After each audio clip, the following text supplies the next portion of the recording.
प्रधानमंत्री नरेंद्र मोदी और गृह मंत्री अमित शाह संसद में क्यों नहीं आ रहे हैं? संसद का मानसून सत्र चल रहा है। पिछला ये एक हफ्ता पूरा निकल गया लगभग। आज आखिरी दिन है उस हफ्ते का जब संसद की कार्यवाही होगी। न तो गृह मंत्री वहां पहुंच रहे हैं और न ही प्रधानमंत्री, और दोनों को बुलाने की मांग हो रही है। गृह मंत्री अमित शाह को बुलाने के लिए कि वो दिल्ली के जंतर मंतर पर प्रदर्शनकारियों के ऊपर जो अत्याचार हुआ है, बर्बरता हुई है, उस पर आकर जवाब दें कि आखिर जिम्मेदार कौन है। उनके इस्तीफे की भी मांग हो रही है, लेकिन न तो गृह मंत्री और न ही प्रधानमंत्री संसद का सामना कर रहे हैं। अब यह भारतीय जनता पार्टी की कोई नई रणनीति है, सरकार की कोई रणनीति है, या फिर उनकी मजबूरी है? आज के इस वीडियो में इसी बात पर चर्चा होगी। आप देख रहे हैं द ग्राउंड रिपोर्ट। मैं हूं समीर आत्मज मिश्र। यह जो हफ्ता चल रहा है संसद के मानसून सत्र का, लगातार यह मांग हो रही है धर्मेंद्र प्रधान जो शिक्षा मंत्री हैं उनके इस्तीफे के बाद से, कि दिल्ली में प्रदर्शनकारियों पर, जंतर मंतर पर जो प्रदर्शनकारी थे उनके ऊपर जिस तरीके से पैलेट गन्स से हमले किए गए, कई छात्रों के ऊपर छर्रे लगे हुए हैं और वो जीवन और मरण का सवाल है। इस बर्बरता के साथ उनके ऊपर हमले करने वाले कौन है? इसका आदेश देने वाला कौन है? कहा गया संसद में, किरण रिजिजू जो संसदीय कार्य मंत्री है, कि सरकार नहीं देती है इसका वहां पर पुलिसिया कार्रवाई के लिए, हमले करने के लिए, लाठीचार्ज के लिए मजिस्ट्रेट देता है। जी हां, सबको पता है, लेकिन आखिर वो किस मजिस्ट्रेट ने दिया, किसने आदेश दिया और उसने किसके कहने पर यह आदेश दिया है वहां पर लाठीचार्ज करने का और पैलेट गन से हमले करने का? इस पर जवाब देने के लिए गृह मंत्री अमित शाह क्यों नहीं आ रहे हैं? गुरुवार को एक महत्वपूर्ण बैठक संसद परिसर में हुई, प्रधानमंत्री की अध्यक्षता में, कई मंत्री भी उसमें शामिल हुए, और उसके बावजूद अब तक यह नहीं स्पष्ट है कि आखिर गृह मंत्री अमित शाह जवाब देंगे संसद में इस मुद्दे पर, इस पर चर्चा होगी या फिर नहीं होगी। लेकिन पूरा का पूरा विपक्ष इस मुद्दे पर एकजुट दिखाई पड़ रहा है कि वो जब तक गृह मंत्री का इस पर जवाब नहीं ले लेगा, जब तक गृह मंत्री इस पर स्पष्टीकरण नहीं दे देंगे, तब तक संसद में प्रश्नकाल नहीं चलेगा। हालांकि संसद की कार्यवाही चल रही है, चूंकि उस पर जो चर्चा हो रही है, हालांकि अब वो कल दोनों ही सदनों में पास हो गया, जो नकल, ये पेपर लीक में, एंटी पेपर लीक कानून में संशोधन का जो प्रस्ताव था लोकसभा में, वो लोकसभा और राज्यसभा दोनों में पास हो गया है। वंदे मातरम बिल भी राज्यसभा में पास हो गया है, लेकिन यहां जो प्रश्नकाल है उसमें लगातार ये मांग हो रही है और उसमें स्थगन प्रस्ताव के कई नोटिस दिए गए, हर रोज नोटिस दिए जा रहे हैं, लेकिन कोई नोटिस स्वीकार नहीं किया जा रहा है। बड़ा सवाल यह है कि आखिर क्यों नहीं किया जा रहा है?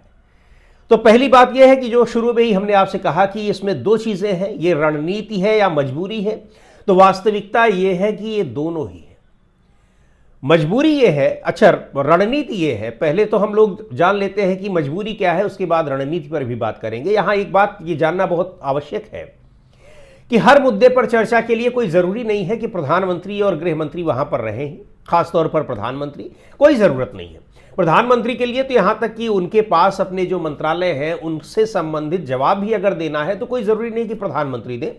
उनके कार्यालय में जो राज्य मंत्री हैं वो इसके लिए एंटाइटल्ड होते हैं, वो जवाब देते हैं। प्रधानमंत्री, स्वाभाविक है कि हर संसद के सत्र में हर दिन वो नहीं पहुंचते हैं, लेकिन महत्वपूर्ण चर्चाओं के समय पहुंचते हैं, जाते हैं। दूसरी बात यह है, यानी कोई संवैधानिक बाध्यता उनकी नहीं है कि उनको आना ही चाहिए। यहां किसी संविधान के प्रावधानों का, संसदीय प्रक्रियाओं का, नियमों का उल्लंघन नहीं कर रहे हैं।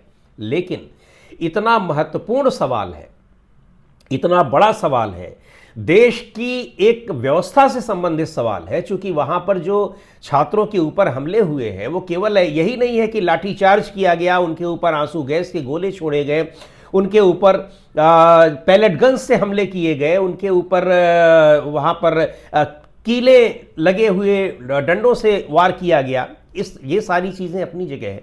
इनसे भी ज्यादा खतरनाक बात यह है, ये तो अपने आप में खतरनाक है ही, कि भाई आदेश कौन दे रहा है, कौन रिस्पॉन्सिबिलिटी ले रहा है, किसके आदेश पर ये सारी चीजें हो रही हैं, ये तो बताया जाना चाहिए। इससे ज्यादा महत्वपूर्ण बात यह है कि आखिर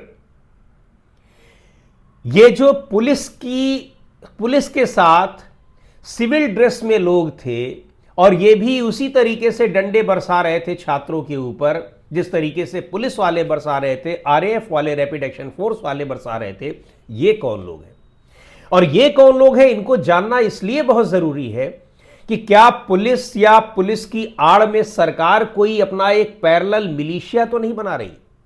भाई पुलिस बना लेगी यह संभव नहीं है, क्योंकि पुलिस के ऊपर एक मंत्री हैं, राजनीतिक वहां पर एक चुनी हुई सरकार के प्रतिनिधि हैं, तो उनसे ये उम्मीद नहीं की जा सकती है कि पुलिस अपने आप पैरेलल एक ऐसा फैसला ले लेगी कि वो एक ऐसी सेना बना लेगी जो किसी के प्रति उत्तरदायी ना हो। वो क्या कर रही है कोई उसकी पूछताछ ना हो, उसको कोई ना पहचान सके, आए मारपीट दे, लोगों की जान ले ले, कोई उसकी जवाबदेही ना हो, बाद में पता लगे भाई ये तो पुलिस वाले थे ही नहीं। ऐसे ही लोगों की पड़ताल हुई है जिन लोगों ने छात्रों के ऊपर बर्बरतापूर्ण तरीके से मारा पीटा है और उनके साथ बर्बरता की गई है, बदतमीजी की गई। आप सब लोगों ने सारे वीडियो देखे हुए, पुलिस वालों ने भी किए, आरएएफ नहीं मारे, लेकिन सबसे ज्यादा जो मारने की घटनाएं हुई, तो भाई ये लोग किसके निर्देश पर थे? ये सरकार को जवाब देना होगा, क्योंकि ये बहुत गंभीर मसला है, ये छोटा मोटा मुद्दा नहीं है। केंद्र सरकार के अधीन आने वाली दिल्ली पुलिस ऐसे अपने मिलिशिया बना लेगी, राज्यों के अधीन आने वाली सरकारें पुलिस जो है वो वहां पर राज्य सरकारें इस तरह के अपने मिलिशिया बना लेंगी। मिलिशिया की बात हम इसलिए कह रहे हैं, नागरिक सेना को मिलिशिया कहते हैं, यानी अपनी निजी सेना आप बना ले रहे हैं, और वो उसी तरीके से काम कर रही है जिस तरीके से वहां पर जो पुलिस है, जो जिम्मेदार है, जो अपने कार्यों के लिए वो सरकार के प्रति जिम्मेदार है और सरकार संसद के प्रति जिम्मेदार है, विधानसभा के प्रति जिम्मेदार है, वो उसकी तरह से वो काम कर रही है। और वो कहीं जिम्मेदार नहीं है, क्योंकि इनके ऊपर तो कार्रवाई होगी, हर तरीके की कार्रवाई होगी, होती भी है कार्रवाई। जब जांच में आता है, गलत पाए जाते हैं, यहां भी जब जांच होगी, गलत पाए जाएंगे तो कार्रवाई होगी, लेकिन उनके खिलाफ क्या कार्रवाई? उनको कौन सा डर है? और ये चीज अगर बन रही है तो कौन इनको वहां पर भर्ती कर रहा है, कौन इनको पैसे दे रहा है, इनको क्या मिल रहा है उससे? क्योंकि कोई व्यक्ति जाएगा उसके लिए, पुलिस के लिए मार तो करेगा नहीं, इसका मतलब कि उसको उपकृत किया जा रहा है। तो इतने गंभीर मुद्दे पर, इतने गंभीर विषय पर अगर चर्चा कराने की मांग विपक्ष कर रहा है तो ये कौन सा गलत कर रहा है? ये अपने आप में बड़ा सवाल है। और गृह मंत्री क्यों नहीं आ रहे हैं उस पर जवाब देने के लिए? गृह मंत्री केंद्र सरकार के अधीन, केंद्रीय गृह मंत्रालय के अधीन ही दिल्ली पुलिस काम करती है। आरएएफ और बाकी जो पैरामिलिट्री फोर्सेस हैं और वो भी उसी के अधीन काम करते हैं। तो आखिर इसका जवाब कौन देगा? तो गृह मंत्री को जवाब देने के लिए वहां पर जाना चाहिए, लेकिन गृह मंत्री जवाब नहीं दे रहे हैं। गृह मंत्री जवाब इसलिए नहीं दे रहे हैं, अच्छा ये भी है कि गृह मंत्री कहीं बाहर गए हुए हो। गृह मंत्री अमित शाह रोज संसद में आ रहे हैं, ऐसा बताया जा रहा है, संसद परिसर में आ रहे हैं, अपने दफ्तर में बैठ रहे हैं, लेकिन वो सदन में नहीं जा रहे हैं। अब सदन में क्यों नहीं जा रहे हैं, ये बड़ा सवाल है। तो सदन में इसलिए नहीं जा रहे हैं कि आपके पास बताने के लिए चीजें नहीं है। वहां जब आप खड़े होकर बताएंगे अपनी लिखी हुई स्क्रिप्ट, अगर वहां जब आप पढ़ेंगे और बता देंगे कि उनका कोई जिम्मेदार नहीं है, तो भाई इसका जिम्मेदार कौन है? और सीधे तौर पर जिम्मेदारी आपके ऊपर आएगी। आपसे कई क्रॉस क्वेश्चंस वहां पर पूछे जाएंगे, सवाल पूछे जाएंगे संसद में, क्योंकि वहां मोनोलॉग तो आपका चलेगा नहीं। और वहां पर कितना भी ओम बिरला चाह लें, लेकिन वहां सब लोग पूछेंगे और वो सवाल वहां पर आधिकारिक रूप से दर्ज होंगे, रजिस्टर होंगे। तो आपकी जिम्मेदारी वहां पर बनेगी, और जिम्मेदारी बनने के बाद तो फिर एक ही काम होता है जो धर्मेंद्र प्रधान से जबरन करा लिया देश की युवा पीढ़ी ने और छात्रों ने, वो है इस्तीफा। और अगर आप इस्तीफा नहीं देते हैं तो देश के इतिहास में यह दर्ज हो जाएगा कि किस तरीके से जिम्मेदारी स्वीकार करते हुए भी कि छात्रों के ऊपर जो बर्बरतापूर्ण कार्रवाई हुई है उसके लिए ये गृह मंत्री जिम्मेदार है, फिर भी वो इस्तीफा नहीं दे रहा है, ये देश के इतिहास में दर्ज होगा।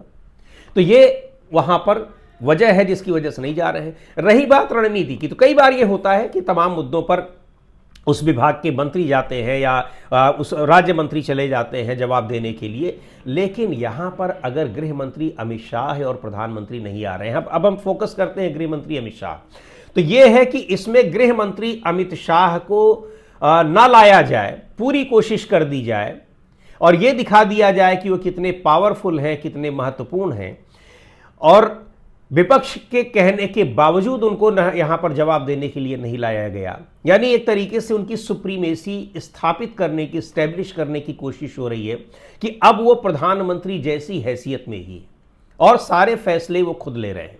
क्योंकि यहां अगर प्रधानमंत्री नरेंद्र मोदी कह देते कि भाई आप जाइए, क्यों नहीं जवाब दे रहे हैं, और हो सकता है कि ये बातें बीच में हुई भी हो, तो गृह मंत्री अमित शाह उनकी ये बात मान लेंगे। अब ये भी संभव नहीं दिखाई पड़ता है, या जो कुछ भी हो, लेकिन ये एक मैसेजिंग बहुत बड़ी है कि विपक्ष को अभी भी सरकार यह संदेश देना चाहती है कि हम आपके दबाव में झुकने वाले नहीं हैं।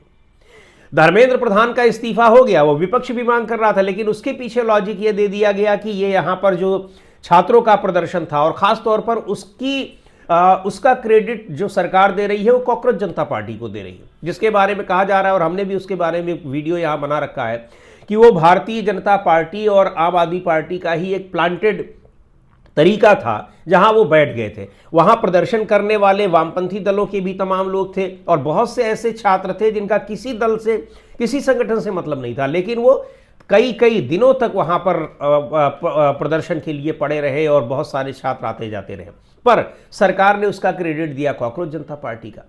तो वो ये संदेश देना चाहती है कि हम अभी भी, आपको अगर ये लगता हो कि हम दबाव में, आपके विपक्ष के दबाव में झुक जाते हैं, तो वो दबाव हम स्वीकार अभी भी नहीं करेंगे, उसी तरीके से जब हम पूर्ण बहुमत में हुआ करते थे और अब अल्प बहुमत में है तब भी।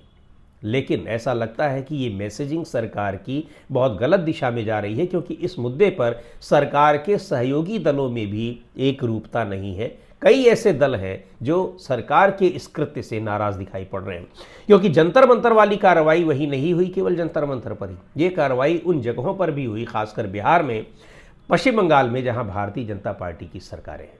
तो देखते हैं कि गृह मंत्री अमित शाह इस मुद्दे पर सरकार चर्चा कराती है या नहीं, और कराने के बाद उस पर जवाब देने के लिए गृह मंत्री अमित शाह आते हैं या नहीं, या फिर वो फिर एक बार यही मैसेज देने की कोशिश करते हैं कि हम लोकतंत्र को उसी तरीके से चलाएंगे जिस तरीके से अभी तक चलाते रहे हैं, यानी विपक्ष को हम कोई महत्व नहीं देते हैं। आज की वीडियो में इतना ही।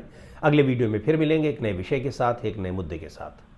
द ग्राउंड रिपोर्ट के यूट्यूब चैनल को आपने अब तक सब्सक्राइब न किया हो तो ज़रूर कर लें। हमारे वीडियोस को लाइक करें, शेयर करें और अपने सुझाव भी हमें ज़रूर भेजें।